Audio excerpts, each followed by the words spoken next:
Hello mga kabuddies, nandito na po ako ngayon sa bike shop at pila po ako kasi sobrang dami po nagpapagawa ngayon dito.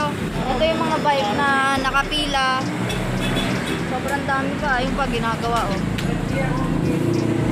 Kala ko na rin magpalit ng gulong since sobrang basag na yung gulong ko. Pero sobrang tibay niya kabuddies. Kahit sumulong ako sa lubak-lubak hindi nabubutas. Ayan. Papalitan ko na rin yung gulong ko ng kulay blue. Then papalitan ko na rin yung interior. Pagkapalit ng interior, palitan ko na rin yung hubs. So, tatlong upgrade po tayo ngayon. Hubs, gulong, interior. Ayan yung mga papalitan ko ngayon mga kabuddies. Then tapos na yung sa step natin. Ayan. Abangan nyo po kabuddies kung paano sila magpalit para sa susunod ako na lang yung magpapalit. Kasama ko rin yung aking misis kabuddies. Ayan o. Oh, yums! Kasama ko siya dito sa bike shop. Nagkita po kami sa kanto para upgrade po yung bike ko. Abangan nyo po yung upgrade ng Japanese bike kabuddies. A few moments later.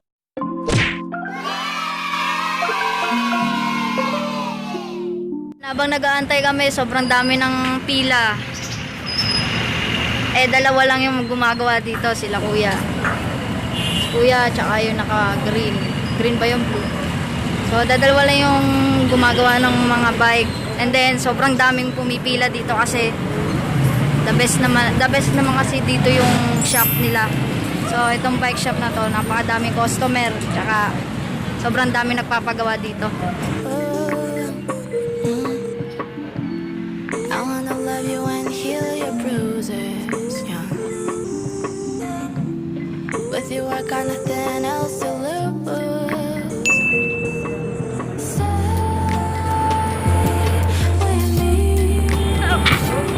Bumili rin kami ng rayos. So papalitan na rin yung pinaka-rayos ng bike. Ito, ayan. Ito na lahat. Ayan na.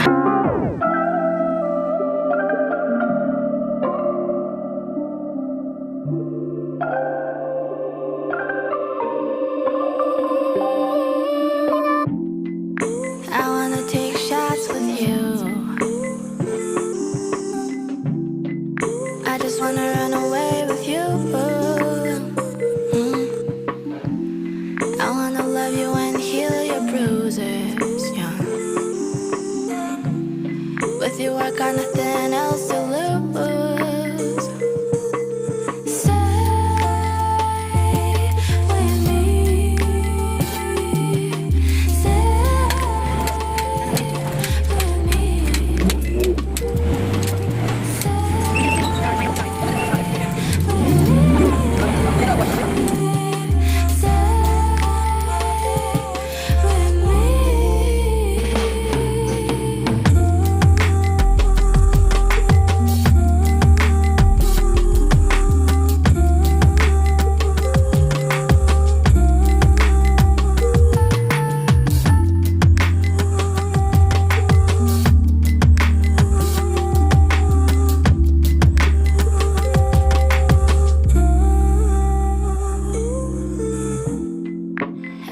Take shots with you. I just wanna run away with you. I wanna love you and heal your bruises, yeah. With you I got nothing else to lose.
unaware